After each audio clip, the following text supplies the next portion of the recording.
السلام علیکم ورحمۃ اللہ وبرکاتہ۔ اعوذ باللہ من الشیطان الرجیم، بسم اللہ الرحمن الرحیم۔ فَإِنْ آمَنُوا بِمِثْلِ مَا آمَنْتُمْ بِهِ فَقَدِ اهْتَدَوْا وَإِنْ تَوَلَّوْا فَإِنَّمَا هُمْ فِي شِقَاقٍ فَسَيَكْفِيكَهُمُ اللَّهُ وَهُوَ السَّمِيعُ الْعَلِيمُ۔ جی ناظرین، آج ہم آپ کو جو گفتگو سنوانے جا رہے ہیں وہ ہے ڈاکٹر طاہر القادری صاحب کی۔ تو ناظرین، میں آپ کو یہ بھی بتاتا چلوں، آپ کو پتہ ہے کہ ایک بریلوی طبقہ ہے، بریلوی مکتب فکر ہے۔ تو ناظرین، میں آپ کے ذہن میں سوال ہے کہ بریلوی کیوں کہتا ہوں؟ ناظرین، بریلوی میں اس لیے کہتا ہوں، یہ لوگ اگر زیادہ تر ترجیح دیتے ہیں نا تو اپنے جو احمد رضا خان بریلوی ہے نا اس کی بات کو یہ لوگ ترجیح دیتے ہیں، استغفر اللہ معاذ اللہ۔ لیکن ناظرین، یہاں پہ نبی پاک صلی اللہ علیہ وسلم کا فرمان مجھے یاد آ گیا۔ آپ المستدرک حاکم کے اندر بھی یہ آپ کو حدیث مل جائے گی اور موطا امام مالک کے اندر بھی حدیث مل جائے گی کہ نبی پاک صلی اللہ علیہ وآلہ وسلم فرمایا کہ میں آپ کے پاس دو چیزیں چھوڑ کر جا رہا ہوں، رب العالمین کا قرآن اور نبی پاک صلی اللہ علیہ وآلہ وسلم کا فرمان، یہ ہرگز ایک دوسرے جدا نہیں ہو سکتے۔ تو کیا آگے فرمایا؟ یہ جدا نہیں ہو سکتے حتیٰ کہ میرے ہوش پر آ جائیں گے۔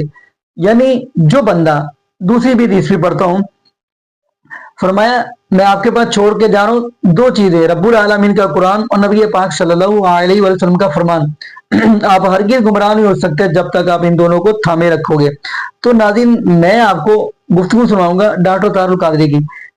گفتگو یہ ہے جی، پیر عبد القادر جیلانی رحمۃ اللہ علیہ، یعنی شیخ عبد القادر جیلانی رحمۃ اللہ علیہ، یعنی ان کو ایک بندہ وضو کروا رہا تھا، تو وہ جو بندہ وضو کروا رہا تھا نا اس کا ایک پیر تھا، وہ پتہ نہیں کون سے ملک میں تھا، تو وہاں پہ نا اس کی ایک عیسائی بی بی کے ساتھ گل بات ہوگی۔ تو خیر وہ جو آگے بات کہی ہے نا کہ وہ ذرا قریب جانے لگا، تو پیر عبد القادر جیلانی رحمۃ اللہ علیہ کو ادھر پتہ چل گیا، بغداد کے اندر پتہ چل گیا کہ وہاں پہ کیا ہو رہا ہے۔ تو پیر عبد القادر جیلانی رحمۃ اللہ ادھر سے پانی کا چھینٹا مارا، ادھر جو ہے نا اس بندے کا، اس جو وضو کرا اس کا پیر، اسی کی آنکھیں کھل گئی۔ آپ حیران ہوں گے کہ یہ نئی عجیب و غریب کہانی بیان ہو گئی ہے۔ تو خیر ناظرین، ہم بڑھتے ہیں ویڈیو کی طرف، پھر انشاءاللہ ناظرین آگے ہم بھی گفتگو کریں گے۔ تو آئیے ناظرین مل کے ویڈیو دیکھتے ہیں۔ شیخ سنعان مرتبہ ولایت پر تھا، وہ کسی مسیحی لڑکی کے عشق میں مبتلا ہوا اور ایک لمحے میں پھسل گیا۔ اس نے ہاتھ میں خنزیر کی بوٹی اور دوسرے ہاتھ میں شراب کا جام تھما دیا شادی کے لالچ میں۔ جب اس کے عشق میں گرفتار ہوا شیخ سنعان، تو اس کا ایک وفادار مرید تھا، اس نے جب شیخ کا حال دیکھا کہ پھسل گیا، وہ دوڑ کے بغداد پہنچا، سیدنا غوث العظم رضی اللہ تعالیٰ عنہ کی بارگاہ میں نوکری اختیار کی، صبح و شام انہیں وضو کراتا، انہیں جوڑے پہناتا، ان کی خدمت کرتا، اور عرض حال کا نہیں کیا، مراد مدعا بیان نہیں کیا۔ زمانہ گزر گیا، اس کا شیخ سنعان مرتبہ ولایت سے گر کر اس مسیحی لڑکی کے عشق میں مارا جنگلوں میں پھرتا رہا۔ بالآخر اس کے والدین سے بات بن گئی، اس نے کہا تمہیں رشتہ دیتے ہیں، بیٹی تمہارے عقد میں دیتے ہیں، مگر خنزیر کا گوشت کھا لو، پورک کھا لو اور شراب کا پیالہ پی لو، ابھی شادی کر کے تمہارے ساتھ رخصت کر دیتے ہیں۔ اس نے ہاتھ میں پورک خنزیر کی بوٹی پکڑ لی، کھانے کو تیار ہو گیا، دوسرے ہاتھ میں شراب کا پیالہ تھام لیا۔ دور ہزارہ میلوں کی مسافت یا سینکڑوں میلوں کی مسافت پر جنگل میں ان مسیحیوں کے گھر میں واقعہ ہو رہا ہے۔ ادھر نماز کا وقت ہے، حضور سیدنا غوث العظم شیخ عبد القادر جیلانی رضی اللہ تعالیٰ عنہ وضو کر رہے ہیں، اور اسی شیخ سنعان کا مرید اپنے شیخ کو بچانے کی نیت سے وضو کروا رہا ہے، نوکری کروا رہا ہے، پانی گرا رہا تھا، آپ کے ہاتھ میں چلو میں پانی تھا۔ جب شیخ سنعان نے شراب کا پیالہ منہ کے قریب کیا، سرکار غوث العظم بغداد شریف میں دوران وضو بول اٹھے، فرمایا کسی کا پیر آج بے ایمان ہونے لگا ہے، کسی کا شیخ آج بے ایمان ہونے لگا ہے۔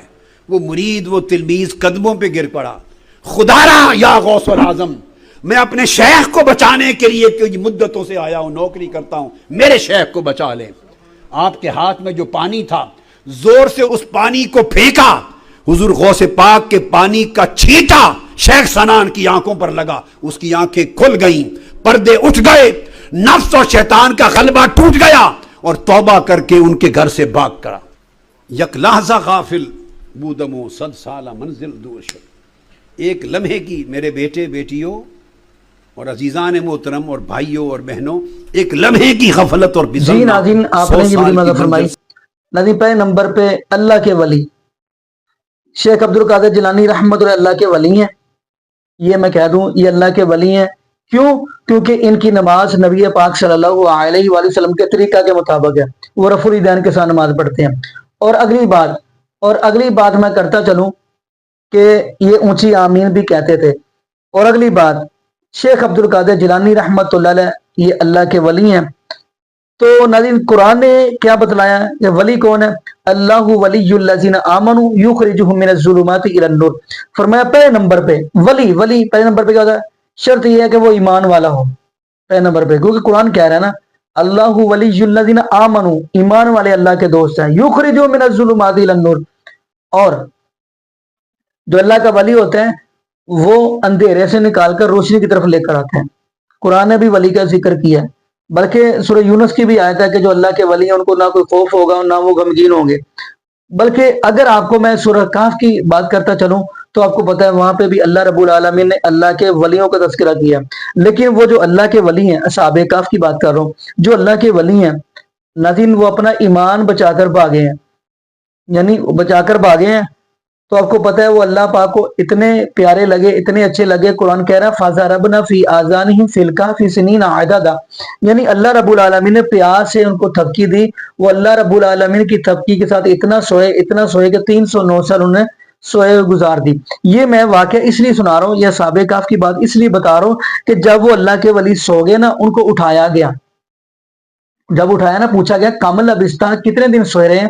وہ اللہ کے ولی فرمانے لبستو یومن او بعد یوم، ہم نے دن یا دن کا کچھ حصہ سویا ہے، یعنی وہ دن یا دن کا کچھ حصہ سوئے رہے ہیں۔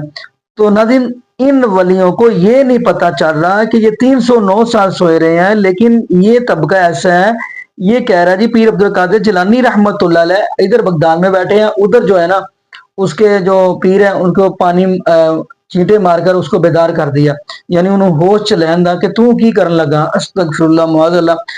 اگلی بات ہم کرتے چلے ناظرین، اللہ کے ولی سو جائیں، سورہ کہف کا مطالعہ کریں، اللہ کے ولی سو جائیں تو اللہ رب العالمین فرماتے آسمان پر بیٹھ کر مجھے ہی کروٹ بدلنی پڑتی ہے۔ یہ تو اللہ کے ولی کی بات ہے۔ تیسرا سپارہ پڑھیں گے، قرآن کہتا ہے او کلذی مر علی قریۃ وہی خاویۃ علی عروشہا قال ان یحیی ھذہ اللہ بعد موتہا، یہ تیسرے سپارے کی آیت ہے۔ تو خیر یہاں پہ اللہ کے نبی حضرت عزیر علیہ السلام ہے، ایک بستی کے پاس سے گزرے نا تو کہنے لگے یہ اللہ ویران ہو چکی ہے، تباہ ہو چکی ہے، دوبارہ آباد نہیں ہوگی۔ تو اللہ رب العالمین فرمانے لگے اے میرے نبی عزیر علیہ السلام آپ لیٹ جاؤ۔ خیر ان کے ہاتھ میں ان کی کھانا تھا، فرمایا یہ درخت کے ساتھ باندھ دو، پانی بھی باندھ دو اور اپنی سواری کو چھوڑ دو اور لیٹ جاؤ۔ نبی عزیر علیہ السلام سوئے رہے ہیں 100 سال۔ جب اٹھایا گیا تو پوچھا گیا کم لبستہ، تو کیا کہہ رہے ہیں لبستو یومن او بعد یوم، دن یا دن کا کچھ حصہ سویا ہوں۔ یہ نبی عزیر علیہ السلام فرما رہے ہیں یعنی دن یا دن کا کچھ حصہ سویا ہوں، لیکن نبی بھی 100 سال سوئے رہے ہیں۔ لیکن یہ بریلوی طبقہ کہتا ہے نہیں بابے جو کر سکتے ہیں، استغفر اللہ معاذ اللہ۔ اگلا جملہ تو آپ سمجھ گئے ہیں، یعنی بزرگوں کا مقام کہاں سے کہاں تک ان لوگوں نے پہنچا دیا۔ اب 100 سال کے بعد نبی عزیر علیہ السلام کو اٹھایا گیا، لیکن نبی عزیر علیہ السلام کو اس بات کا علم نہیں ہے۔ تو باقی ناظرین یہاں پہ ہم دعا کرتے ہیں اللہ پاک ہمیں نبی پاک صلی اللہ علیہ وآلہ وسلم کی شریعت کے مطابق زندگی گزارنے کی سیکھ دے، اور اللہ پاک ہمیں 5 وقت کا پکا اور سچا نمازی بنا دے، اور جتنے بھی بے اولاد جوڑے ہیں اللہ پاک سب کو نیک نبینا صحت تندرستی والی ایمان والی لمبی زندگی والی اولاد عطا فرما دے۔ جزاکم اللہ خیرہ، احسن جزا۔ السلام علیکم ورحمۃ اللہ وبرکاتہ۔